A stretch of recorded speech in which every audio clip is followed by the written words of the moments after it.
नाज़रीन, पूरे पाकिस्तान में मावे जे करे मशहूरी माणींदड़ शहर चक गुलण शाह जेको ज़िले घोटकी में अचे थो ऐं उन सां गॾोगॾु दरगाह गुलण शाह पिणु मशहूरु आहे, जेका दरगाह पिणु चक गुलण शाह में अचे थी। संदसि चक शहर जे मावे मां मुतासिर थियलनि अवाम जो सहारो सां वीचार वंडींदे चयो त 200 साल तकरीबन पुरानी दरगाह है। साईं के विसाल के 200 साल थिया आहिनि। गुलण शाह इन जो नालो रखियो हुयो जो साईं जन जो नालो जेको हुयो असल गुल मोहम्मद शाह जीलानी बादशाह। पुरानी इंशाअल्लाह ताला साईं के दूजी दरबार आहे, ये वॾो फैज़ आहे पूरी दुनिया में। साईं गुलण शाह जो फैज़ आहे। सिंध पंजाब में सर मुरीद पंजाब में वॾे न साईं जा वॾा मुरीद आहिनि। असांजो चक गुलण शाह जो माओ तक़रीबन 100-150 साल जो अॻु जो मशहूरु आहे।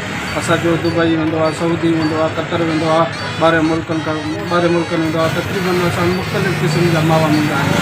तक़रीबन 500 खां वठी 1100 रुपए ताईं असां वटि किलो आहे। ॿाहिरि मुल्कनि खां माण्हू ईंदा आहिनि।